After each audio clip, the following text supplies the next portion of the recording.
First condition നമ്മൾ explain ചെയ്യാൻ പോവാണ്. First condition is C is greater than omega 0.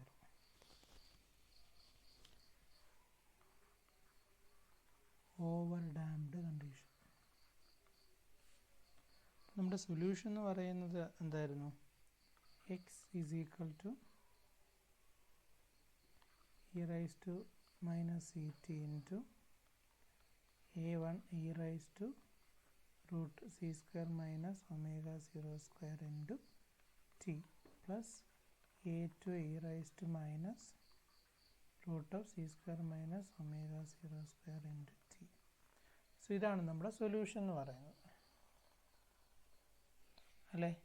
ഇനി c ഗ്രേറ്റർ ദാൻ ഒമേഗ 0 ആകുമ്പോൾ ഇതിനകത്ത് വരുന്ന ഫംഗ്ഷൻ എന്ന് പറയുന്നത് c square minus omega 0 square, അതിൻ്റെ റൂട്ടാണ്. ഇതൊരു പോസിറ്റീവ് ക്വാണ്ടിറ്റി ആയിരിക്കത്തില്ലേ അല്ലേ? കാരണം സി വലുതാണെങ്കിൽ സി സ്ക്വയർ മൈനസ് ഒമേഗ 0 എടുക്കുമ്പോൾ നമുക്കൊരു പോസിറ്റീവ് ക്വാണ്ടിറ്റി കിട്ടും. അതിൻ്റെ റൂട്ട് എടുക്കുമ്പോൾ നമുക്ക് എന്ത് കിട്ടും? ഒരു പോസിറ്റീവായിട്ടൊരു ക്വാണ്ടിറ്റി മാത്രമേ കിട്ടുള്ളൂ അല്ലേ. എന്ന് വെച്ചാൽ ഇതെന്തായിരിക്കും? ഇതൊരു ഇമാജിനറി ആയിരിക്കില്ല, ഒരു റിയൽ ക്വാണ്ടിറ്റി ആയിരിക്കും. But which is less than C ആയിരിക്കും. കാരണം റൂട്ട് ഓഫ് സി സ്ക്വയറിൻ്റെ ആൻസർ എന്താണ്? സി ആണ്.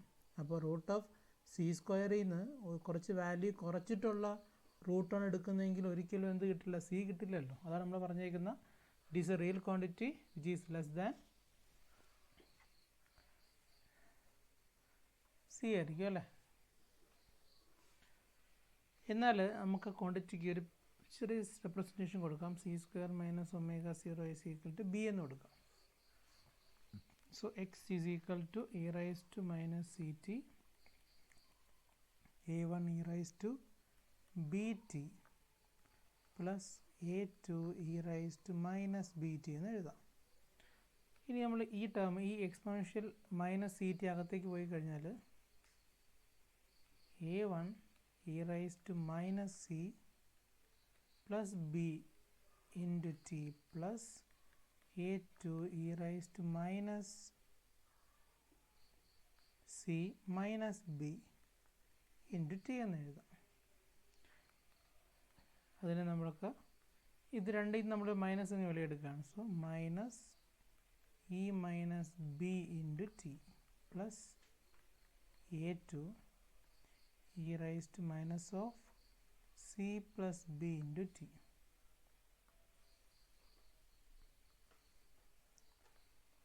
ഇതാണ് നമുക്ക് കിട്ടുന്ന എക്സിൻ്റെ ഫൈനൽ വാല്യൂ എന്ന് പറയുന്നത്. ഇനി നമ്മൾ ഈ രണ്ട് ടേംസും ഒന്ന് നോക്കിയേ. ഇവിടെ വരുന്നത് ഒരു സി മൈനസ് ബി എന്ന് പറയുന്ന ടേമാണ്. അതൊരു പോസിറ്റീവ് ടേം അല്ലേ? കാരണം സി വലുതാണ്. അപ്പോൾ സി മൈനസ് ബി എന്ന് പറയുന്നത് പോസിറ്റീവ് ടേം തന്നെയാണ്. ഇനി ഇത് സി പ്ലസ് ബി, അതെന്താണ്? അതും ഒരു പോസിറ്റീവ് ടേമാണ്. അപ്പോൾ ഇവിടെ നമ്മൾ പറഞ്ഞിട്ടുണ്ട് ബി എന്ന് പറയുന്നത് root of C square minus omega 0 square ആണ്. അതിൻ്റെ വാല്യൂ എപ്പോഴും എന്തായിരിക്കും? സിയേക്കാളും കുറവായിരിക്കും. അപ്പോൾ സിയേക്കാളും കുറവുള്ള ഒരു വാല്യൂ കൊണ്ട് സിയെ മൈനസ് ചെയ്താൽ കിട്ടുന്ന വാല്യൂ എന്താണ്? ഒരു പോസിറ്റീവ് ക്വാണ്ടിറ്റി തന്നെയാണ്. അപ്പോൾ സി മൈനസ് ബിയും സി പ്ലസ് ബിയും ഒരു പോസിറ്റീവ് ക്വാണ്ടിറ്റിയാണ്. ഇനി മൈനസ് നോക്കിയേ. So e raise to minus ഒരു ക്വാണ്ടിറ്റിയാണ്, അതും ഇ റൈസ് ടു മൈനസ് ഒരു ക്വാണ്ടിറ്റി. ഇത് രണ്ടും ഒരുപോലെ ഇ റൈസ് ടു മൈനസ് വരുന്നൊരു ക്വാണ്ടിറ്റി. എന്ന് വെച്ചാൽ ഈ രണ്ട് ടേമും കാണിക്കുന്നത് എന്താണ്? എക്സ്പോണൻഷ്യൽ ഡീകെ ആണ് കാണിക്കുന്നത്. എന്താ പറയുന്ന? Exponential decay. അപ്പോൾ പറയാം the displacement of the simple harmonic motion decreases exponentially.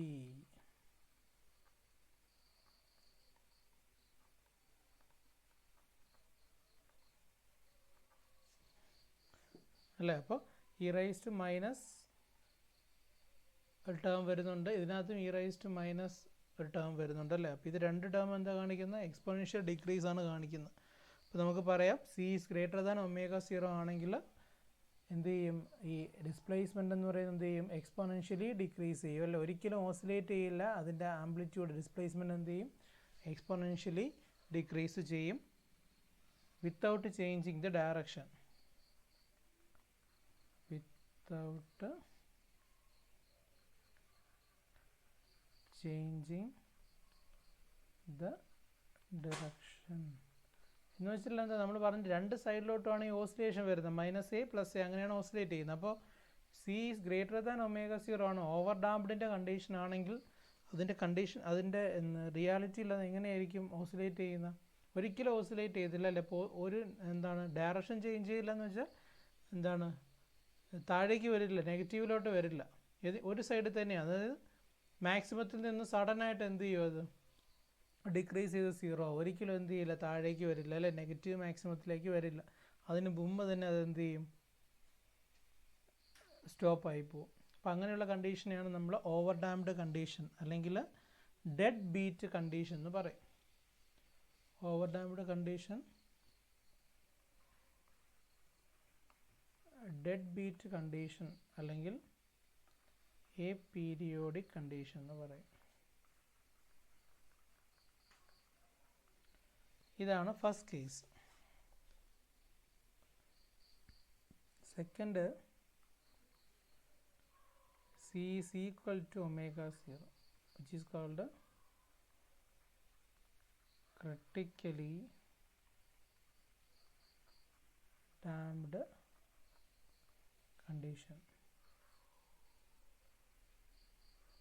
So C equal to ω0 ആണ് നമ്മൾ ക്രിട്ടിക്കലി ഡാംപ്ഡ് കണ്ടീഷൻ എന്ന് പറയുന്നത്. ഇപ്പോൾ C is equal to ω0 ആണെങ്കിൽ നമ്മുടെ ഫങ്ഷൻ വരുന്ന ടേം c² - ω02 എന്ന് പറയുന്നത് എന്തായിരിക്കും, 0 ആയിരിക്കും അല്ലേ.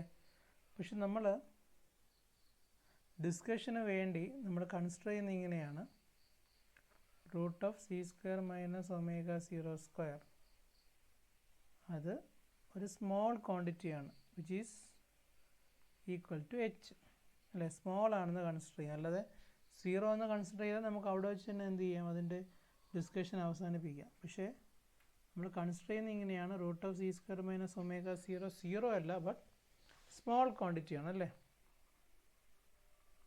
Which is a small quantity which is h എന്ന് പറയുന്നൊരു ക്വാണ്ടിറ്റി ആയിട്ടാണ് നമ്മൾ അതിനെ കൺസിഡർ ചെയ്തിരിക്കുന്നത്. So √c² - ω0 is a small quantity which is approximately equal to h. അപ്പോൾ ഇതൊരു സ്മോൾ ക്വാണ്ടിറ്റി ആണെന്നുള്ളത് നിങ്ങൾ മനസ്സിലാക്കിയിരിക്കുക. വീണ്ടും നമുക്ക് നമ്മുടെ സൊല്യൂഷൻ എങ്ങനെ എഴുതാം? Solution x is equal to e raised to minus ct into a1 e raised to √c² minus ω02 into t plus a2 into e raised to minus √c² minus ω02 into t. ഇതാണല്ലോ നമ്മുടെ solution.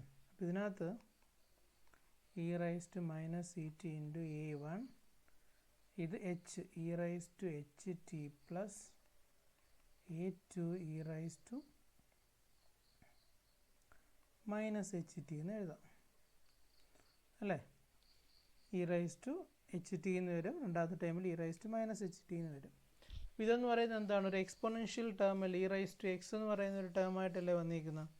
അപ്പോൾ e raised to xൻ്റെ expansion എന്താ, e raised to x എന്ന് പറയുന്നത് 1 plus x² by 2 factorial plus etc. ഇതാണെങ്കിലോ e raised to minus x എന്ന് വന്നിരിക്കുന്നത്, അതായത് 1 minus x plus x² by 2 factorial minus etc. ഇങ്ങനെയായിരിക്കും വരുന്നത്. ഇനി നമ്മൾ പറയുന്നത് ഇത് x അല്ലെങ്കിൽ h എന്ന് പറയുന്ന ഒരു സ്മോൾ ക്വാണ്ടിറ്റി ആയതുകൊണ്ട് x സ്മോൾ ആയിരിക്കും, അല്ലെങ്കിൽ അപ്പോൾ അതുകൊണ്ട് നമ്മൾ എന്ത് ചെയ്യും, ഈ ആദ്യത്തെ രണ്ട് ടേംസ് മാത്രമേ റീറ്റെയിൻ ചെയ്യൂ. അതായത് e raised to x is equal to 1 plus x എന്ന് എഴുതാം. എന്നാൽ e raised to ht എങ്ങനെ എഴുതാം, 1 plus ht എന്ന് എഴുതാം. അതുപോലെ e raised to minus x-ലും രണ്ട് ടേം മാത്രമേ നമ്മൾ റീറ്റെയിൻ ചെയ്യൂ. അപ്പോൾ e raised to minus ht എങ്ങനെ എഴുതും, 1 minus ht എന്ന് എഴുതും അല്ലേ. സോ നമ്മുടെ സൊല്യൂഷൻ ചേഞ്ച് ആവും, e raised to minus ct into a1 into 1 plus ht എന്നും then a2 into 1 minus ht എന്നും. ഇത് വീണ്ടും നമ്മൾ സിംപ്ലിഫൈ ചെയ്യണം അല്ലേ. a1 വരുന്ന ടേം അല്ലെങ്കിൽ ht വരുന്ന ടേമുകൾ സെപ്പറേറ്റ് ചെയ്യുക, അതുപോലെ ബാക്കി ടേംസിനെ സെപ്പറേറ്റ് ചെയ്യുക. അപ്പം ഞാനിവിടെ ഫസ്റ്റ് ടൈമിനെ മൾട്ടിപ്ലൈ ചെയ്യുമ്പോൾ എനിക്കൊരു a1 വരും, a2 ഫസ്റ്റ് ടൈമിനെ മൾട്ടിപ്ലൈ ചെയ്യുമ്പോൾ a2 വരും. ദെൻ പ്ലസ് A1 കൊണ്ട് എച്ച് ടിയെ മൾട്ടിപ്ലൈ ചെയ്യേണ്ടി വരും. ഇവിടെ A2 കൊണ്ട് മൈനസ് എച്ച് ടിയെ മൾട്ടിപ്ലൈ ചെയ്യണം.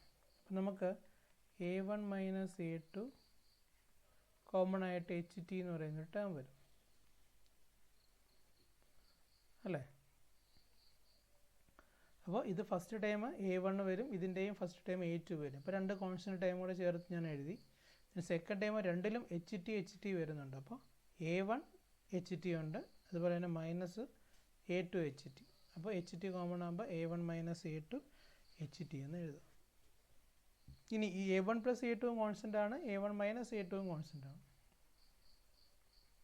നമ്മൾ A1 പ്ലസ് A2ന് M എന്ന് കൊടുത്തു, A1 മൈനസ് A2ന് N എന്ന് കൊടുത്തു. സോ സൊല്യൂഷൻ സിമ്പിളായിട്ട് ഇങ്ങനെ മാറും, M പ്ലസ് NT എന്ന് വരും. നമ്മൾ ഈ ടേമിന് കംപ്ലീറ്റ് ആണ് N എന്ന് കൊടുക്കുന്നത്. കോൺസ്റ്റൻറ്റുകളെല്ലാം മാറ്റിയെടുത്തിട്ടാണ് N എന്ന് കൊടുത്തേക്കുന്നത്. അതായത് H ഉൾപ്പെടെയാണ് നമ്മൾ N എന്ന് കൊടുക്കുന്നത് കേട്ടോ. ഇതിനകത്ത് A1 plus A2 constant M എന്ന് കൊടുത്തു, ഇതിനകത്ത് A1 minus A2 into H അത്രയുമാണ് ഒരു കോൺസ്റ്റൻ്റായി കൊടുത്തേക്കുന്നത്. So e raise to minus e C ടിയും ഇൻറ്റു 1 പ്ലസ് എൻ ടി എന്ന് പറയുന്ന ഒരു ടേമാണ് നമുക്ക് നമ്മുടെ സൊല്യൂഷനായിട്ട് കിട്ടുന്നത്. അപ്പോൾ ഇവിടെ നമ്മുടെ പ്രശ്നം എന്ന് വെച്ചാൽ ഇവിടെ രണ്ട് ടേം വരുന്നുണ്ട്. E raise to minus e T എന്ന് പറയുന്ന ടേമും ഉണ്ട്, എം പ്ലസ് എൻ ടി എന്ന് പറയുന്ന ടേമും ഉണ്ട് അല്ലേ. അപ്പോൾ ഈ രണ്ട് ടേം രണ്ട് രീതിയിലാണ് ചേഞ്ച് ചെയ്യുന്നത്. അപ്പോൾ നമ്മൾ രണ്ടാമത്തെ ടേം നോക്കുകയാണെങ്കിൽ എം പ്ലസ് എൻ ടി നോക്കുകയാണെങ്കിൽ ടൈം ഇൻക്രീസ് ചെയ്യുന്നതനുസരിച്ച് ഈ ടേം എന്ത് ചെയ്യും, ഇൻക്രീസ് ചെയ്യും. കാരണം എം പ്ലസ് എൻ ടി അല്ലേ, ടൈം കൂടുന്നതനുസരിച്ച് ഈ ടേം ആണെങ്കിൽ ഇൻക്രീസ് ചെയ്യുന്ന ടേമാണ്. പക്ഷേ e raise to minus e T നിങ്ങൾ നോക്കിയേ, ടൈം ഇൻക്രീസ് ചെയ്യുന്നതനുസരിച്ച് ഈ ടേം എന്ത് ചെയ്യും, ഡിക്രീസ് ചെയ്യുന്ന അല്ലേ. അപ്പോൾ രണ്ടാമത്തെ ടേം ടൈമിനനുസരിച്ച് ഇൻക്രീസ് ചെയ്യും, ആദ്യത്തെ ടേം എന്ത് ചെയ്യും, ടൈമിനനുസരിച്ച് ഡിക്രീസ് ചെയ്യും അല്ലേ. അപ്പോൾ ഇതിൻ്റെ പ്രോഡക്റ്റ് എടുക്കുന്ന സമയത്ത് എന്ത് ചെയ്യുമെന്ന് വെച്ചാൽ ഈ ഇ റൈസ് ടു ഇനിഷ്യൽ കേസിൽ എം പ്ലസ് എൻ ടി ആണ് വരുന്നത് അല്ലേ.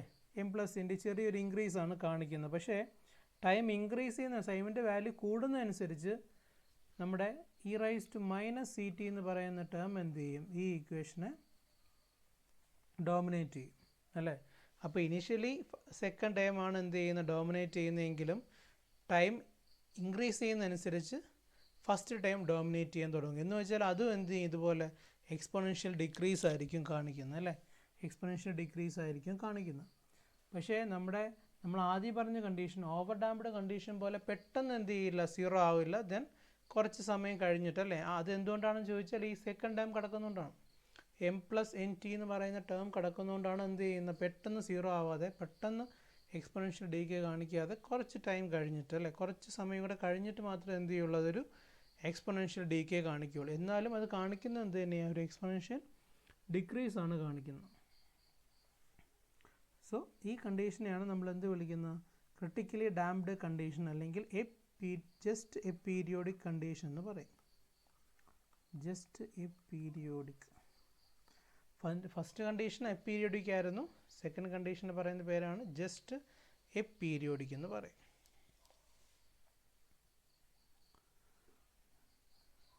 So the last one, third condition, when c is less than omega 0, which is called under damped condition. ഇപ്പോൾ നമ്മൾ വിചാരിക്കുന്ന ഇതാണ് ഓസിലേഷൻ ഉണ്ടാവാനുള്ള ചാൻസ് എന്നാണ് അല്ലേ. കാരണം ഇവിടെ ഡാമ്പിങ് കുറവാണ്, നമ്മുടെ നാച്ചുറൽ ഫ്രീക്വൻസിയേക്കാളും കുറവാണ് ഡാമ്പിങ് എന്ന് പറയുന്നത്. അതുകൊണ്ട് നമുക്ക് ഇതിനകത്ത് എന്ത് ചെയ്യാം, ഒരു ഓസിലേഷൻ ഉണ്ടാവാനുള്ള ചാൻസ് വരുന്നുണ്ട്. അപ്പോൾ നമ്മൾ നോക്കിയേ, C square minus omega zero എന്ന് പറയുന്ന നമ്മുടെ ആ ഫംഗ്ഷനിൽ വരുന്ന ടേം ഒന്ന് അനലൈസ് ചെയ്ത് നോക്കിയേ. ഇവിടെ ഒമേഗ സീറോ സ്ക്വയർ അല്ലേ വലുത്. അപ്പോൾ C square minus omega zero square എന്ന് എടുക്കുമ്പോൾ എന്ത് കിട്ടും, നമുക്കൊരു ആ ടേം നെഗറ്റീവായി പോകും അല്ലേ. ഈ ടേം നെഗറ്റീവ് ആകുമ്പോൾ നമ്മൾ പറയും ഇതെന്തായിരിക്കും, ഇതൊരു കോംപ്ലക്സ് ഫോം ആയിരിക്കും. നിങ്ങൾ ശ്രദ്ധിച്ചറിയാൻ പറ്റും നമ്മുടെ ഓസിലേഷൻസ് എല്ലാം എന്താണ്, കോംപ്ലക്സ് ഫോമാണ് വരുന്നത്. E raise to I K X എന്ന് പറയുന്ന ഫോമിലാണ് ഓസിലേഷൻ വരുന്നത്. അപ്പോൾ ഇവിടെയും നമുക്ക് കിട്ടുമ്പോൾ C less than omega zero ആകുമ്പോൾ C square minus omega square എന്ന് പറയുന്നത് എന്താണ്, അത് നെഗറ്റീവ് ടേമാണ്. അപ്പോൾ അതിൻ്റെ റൂട്ട് എടുക്കുമ്പോൾ എന്ത് കിട്ടും, ഒരു ഐ വരുന്ന ടേം അല്ലെങ്കിൽ അയ്യോ ജെ വെച്ച് നമ്മൾ റെപ്രസെൻറ്റ് ചെയ്യും. വരുന്ന ടേം ആയിരിക്കും വരുന്നത്. എന്ന് വെച്ചാൽ അതെന്തായിപ്പോൾ ഒരു കോംപ്ലക്സ് ഫോമിലോട്ട് മാറിപ്പോവും. സോ നമ്മൾ ആ കോംപ്ലക്സ് ഫോം വെച്ചിട്ടാണ് ഇത് അനലൈസ് ചെയ്യാൻ പോകുന്നത് അല്ലേ. അപ്പോൾ ഞാൻ ഈ ഒരു ഇക്വേഷൻ ഏതിന് c² - ω0² ഇങ്ങനെ എഴുതാൻ പോവുകയാണ്. Minus of ω02 - c² which is equal to root -1 എന്ന് വെച്ചാൽ എന്താണ്, നമുക്കിതിനെ വേണമെങ്കിൽ സ്പ്ലിറ്റ് ചെയ്ത് എഴുതാം. Root -1 into root ω0 - c².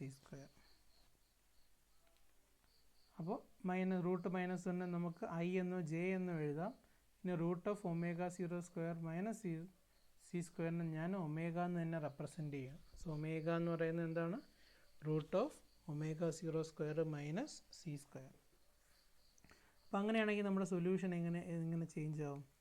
e raised to minus et into a1 e raised to root of c² minus ω02 into t plus a2 e raised to minus of c² minus ω02 into t which is equal to e raised to minus et a1 ഈ term എന്തായി e raised to j omega t plus ഈ term എന്താവും e raised to minus j omega t which is equal to നമുക്ക് ഈ ടേമിനെ expand ചെയ്യാമല്ലോ. e raised to i omega t എന്ന് വെച്ചാൽ എന്താ cos omega t plus j sin omega t plus a2 into ഇതെന്ത് കിട്ടും cos omega t minus j sin omega t. ഇവിടെ നമ്മൾ നേരത്തെ ചെയ്ത പോലെ എന്ത് ചെയ്യണം, ഫസ്റ്റ് ടൈമിൽ രണ്ടിലും എന്താ വരുന്ന കോസാ വരുന്നത് അല്ലേ. അപ്പോൾ a1 cos omega t, ഇവിടെ a2 cos omega t. അപ്പോൾ cos omega t കോമൺ ആയി കഴിഞ്ഞാൽ a1 plus a2 cos omega t plus j, ഇവിടെ എന്ത് വരും a1 sin omega t, ഇവിടെയാണെങ്കിൽ a2 മൈനസ് ഉണ്ട്, ഇവിടെ a2 sin omega t. അപ്പോൾ സിംപ്ലിഫൈ ചെയ്യുമ്പോൾ a1 minus a2 sin omega t എന്ന് വരും.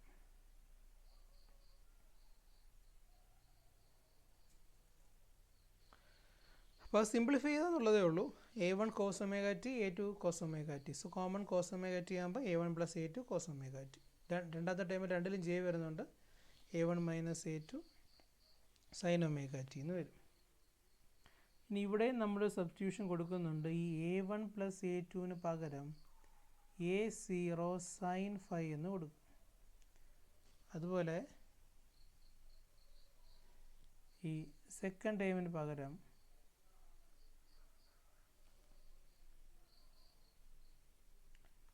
a0 cos phi എന്ന് കൊടുക്കും അല്ലേ. അപ്പോൾ അതെങ്ങനെ മനസ്സിലാക്കാമെന്ന് വെച്ചാൽ ഇത് കോസ് ഫംഗ്ഷൻ ഓൾറെഡി ഇവിടെ ഉണ്ട്, അപ്പോൾ ഇവിടെ എന്തേ വരത്തുള്ളൂ സൈൻ ഫംഗ്ഷനേ വരത്തുള്ളൂ. അതാണ് a0 sin phi എന്ന് കൊടുത്തേക്കുന്നത്. ഇനി ഇവിടെ ആണെങ്കിലോ ഇവിടെ ഓൾറെഡി സൈൻ ഫംഗ്ഷൻ ഉണ്ട്, അപ്പോൾ അവിടെ ഒരു കോസ് ഫൈ ഫംഗ്ഷൻ ആയിരിക്കും വരുന്നത്. അപ്പോൾ നമ്മുടെ ഇക്വേഷൻ എങ്ങനെ മാറി, e raised to minus et into a0 sin phi cos omega t plus a0 cos phi sin omega t അല്ലേ. ഇതിപ്പോൾ ഏത് ഫോമിലാണ്, a0 രണ്ടിലും കോമൺ ആണ്, a0 e raised to ct ഇങ്ങ് വലിയെടുത്ത് കഴിഞ്ഞാൽ sin phi cos omega t അല്ലെങ്കിൽ sin omega t cos phi അല്ലേ. അപ്പോൾ അത് ഏതിൻ്റെ എക്സ്പാൻഷനാണ്, sin omega t plus phi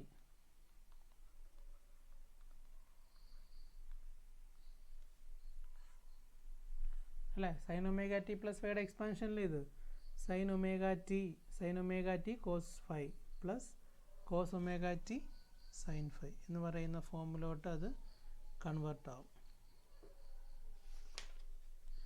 അപ്പോൾ ഈ ഒരു സംഭവം നമ്മൾ നേരത്തെ കണ്ടിട്ടുണ്ട് അല്ലേ. ഇതെന്താണ് സംഭവം, ഇത് e raised to minus et ഇല്ല, e raised to minus et ഇല്ലാതെ a0 sin omega t plus phi എന്ന് പറയുന്നത് അൺഡാംപ്ഡ് ഓസിലേറ്ററിൻ്റെ ഡിസ്പ്ലേസ്മെൻ്റ് ആയിരുന്നു. പക്ഷെ അതിനകത്ത് ഇപ്പോൾ എന്ത് വന്നിട്ടുണ്ട്, e raised to minus C T എന്ന് പറയുന്നൊരു ടേം വന്നിട്ടുണ്ടല്ലേ അല്ലേ. അപ്പോൾ അതിൻ്റെ മീനിങ് എന്താ? അപ്പോൾ നമുക്ക് ഈ ഇക്വേഷനിൽ A0 e raise to minus C T എന്ന് പറയുന്നതാണ് അതിൻ്റെ ആംപ്ലിറ്റ്യൂഡ് അല്ലേ. ഇതാണ് അതിൻ്റെ amplitude. A0 e raise to minus C T എന്ന് പറയുന്ന ആംപ്ലിറ്റ്യൂഡ്. ഈ sine omega T plus five എന്ന് പറയുന്ന നമ്മുടെ പീരിയോഡിക് ഫംഗ്ഷൻ അല്ലേ. അപ്പോൾ ഈ ഡിസ്പ്ലേസ്മെൻ്റ് എന്ന് പറയുന്ന ഒരു പീരിയോഡിക് ഫംഗ്ഷൻ ആണ് അല്ലേ, സൈനിൻ്റെ ഫംഗ്ഷൻ ആണ്. അതെന്ത് ചെയ്യും? പീരിയോഡിക്കലി വേരി ചെയ്യും. പക്ഷേ ഈ ആംപ്ലിറ്റ്യൂഡിനകത്ത് ഒരു e raise to minus C T term വരുന്നതുകൊണ്ട് അതിൻ്റെ ഓവറോൾ ബിഹേവിയർ എന്ന് പറയുന്നത് എങ്ങനെയായിരിക്കും? എക്സ്പൊണൻഷ്യൽ ഡിക്രീസ് ആയിരിക്കും. അത് എക്സ്പൊണൻഷ്യലി എന്തേ ചെയ്യത്തുള്ളൂ? ഡിക്രീസേ ചെയ്യത്തുള്ളൂ. ഒരിക്കലും എന്ത് ചെയ്യില്ല? ഇൻക്രീസ് കാണിക്കില്ല അല്ലേ. അപ്പോൾ ഓസിലേറ്റ് ചെയ്യും. കാരണം sine omega T sine function വരുന്നതുകൊണ്ട് ഈ third condition under damped condition എന്ന് പറയുന്നത് എപ്പോഴും ഓസിലേറ്ററി കണ്ടീഷൻ ആയിരിക്കും. പക്ഷേ അതിൻ്റെ ആംപ്ലിറ്റ്യൂഡിൽ A0 e raise to minus C T വരുന്നതുകൊണ്ട് ഉറപ്പായിട്ടും എന്ത് ചെയ്യും? ആംപ്ലിറ്റ്യൂഡ് ഡിക്രീസ് ചെയ്യും. എങ്ങനെ ഡിക്രീസ് ചെയ്യും? എക്സ്പൊണൻഷ്യലി ഡിക്രീസ് ചെയ്യും. ഇനി ഈ അൺഡാംഡ് അല്ലേ അണ്ടർ ഡാംഡ് കണ്ടീഷനിൽ അതിൻ്റെ ടൈം പീരീഡ് എന്ന് പറയുന്നത് 2π/ω. നമ്മൾ എന്തിനാ ഇതിൻ്റെ മാത്രം ടൈം പീരീഡ് കാൽക്കുലേറ്റ് ചെയ്യുന്നത് ചോദിച്ചാൽ നേരത്തെ പറഞ്ഞ രണ്ടെണ്ണത്തിനും എന്തില്ല? ഓസിലേഷൻ ഇല്ല. അതുകൊണ്ടാണ് ചെയ്യാതെ. So 2π divided by root of omega എന്ന് പറയുന്നത് ഏതായിരുന്നു? ω02 മൈനസ് c². ഇതാണ് ആ സിസ്റ്റത്തിൻ്റെ ടൈം പീരീഡ് എന്ന് പറയുന്നത്. ഇതാണ് നമ്മുടെ മൂന്ന് സൊല്യൂഷൻ്റെയും ഗ്രാഫ്, മൂന്ന് കണ്ടീഷൻ്റെയും ഗ്രാഫ് എന്ന് പറയുന്നത്. അപ്പോൾ ഫസ്റ്റ് കണ്ടീഷൻ ഫസ്റ്റ് ഗ്രാഫ് എന്ന് പറയുന്നത് ഇതാണ്. ഇത് റെപ്രസെൻ്റ് ചെയ്യുന്നത് എന്താണ്? This is the over damned condition അല്ലേ. പെട്ടെന്ന് എന്ത് ചെയ്യുന്നുണ്ട്? അത് 0 ആയിട്ട് മാറും. ദെൻ രണ്ടാമത്തെ കണ്ടീഷൻ എന്ന് പറയുന്നത് എന്താണ്? അത് ക്രിട്ടിക്കലി ഡാംഡ് ആണ്. അതെന്താ ചെയ്യുന്നത്? കുറച്ചും കൂടെ സമയം കഴിഞ്ഞിട്ട് എന്ത് ചെയ്യുന്നുള്ളൂ? കുറച്ച് സമയം കഴിഞ്ഞിട്ട് അത് 0 ആവുന്നുള്ളൂ. ഇനി തേർഡ് കണ്ടീഷനാണ് നമ്മുടെ അണ്ടർ ഡാംഡ് കണ്ടീഷൻ എന്ന് പറയുന്നത്. ഇതാണ് നമ്മുടെ അണ്ടർ ഡാംഡ് കണ്ടീഷൻ. അത് കണ്ടോ? അത് കുറച്ച് നേരമെങ്കിലും എന്ത് ചെയ്യുന്നുണ്ട്? ഓസിലേറ്റ് ചെയ്യുന്നുണ്ട്. ഇത് ഇങ്ങനെ വന്ന് ജസ്റ്റ് കുറേ ടൈമെങ്കിലും നമ്മൾ പറഞ്ഞ ടൈം പീരീഡ് അല്ലേ, T= 2π divide by root of ω02 minus c² എന്ന് പറയുന്ന ആ ടൈം പീരീഡിൽ അത് എന്ത് ചെയ്യുന്നുണ്ട്? ഓസിലേറ്റ് ചെയ്യുന്നുണ്ട്. ദെൻ കണ്ടോ? അതിൻ്റെ ആംപ്ലിറ്റ്യൂഡ് ആയിരുന്നു A0 e raise to minus C T അല്ലേ. അപ്പോൾ ഇതിൻ്റെ ആംപ്ലിറ്റ്യൂഡിൽ കാണിച്ചിരിക്കുന്ന ഡിക്രീസ് കണ്ടില്ലേ. അപ്പോൾ കോൺസ്റ്റൻ്റ് ആംപ്ലിറ്റ്യൂഡ് ആണെങ്കിൽ നേരെ പോകും. ഇങ്ങനെയായിരിക്കും കോൺസ്റ്റൻ്റ് ആംപ്ലിറ്റ്യൂഡ്. നമ്മൾ അൺഡാംഡ് ഓസിലേറ്ററിൻ്റെ ഒക്കെ ആംപ്ലിറ്റ്യൂഡ് ഇങ്ങനെയായിരിക്കും, എപ്പോഴും കോൺസ്റ്റൻ്റ് ആയിരിക്കും. പക്ഷേ ഡാംഡ് ആയതുകൊണ്ട് എന്ത് ചെയ്തു? അതിൻ്റെ ആംപ്ലിറ്റ്യൂഡ് ഡിക്രീസ് ചെയ്യും. എങ്ങനെ ഡിക്രീസ് ചെയ്യും? A0 e raise to minus C T എന്ന് പറയുന്ന രീതിയിൽ അതിൻ്റെ ആംപ്ലിറ്റ്യൂഡ് ഡിക്രീസ് ചെയ്യും. രണ്ട് സൈഡിലും എന്ത് ചെയ്യുന്നുണ്ട്? ഡിക്രീസ് ചെയ്യുന്നുണ്ട്.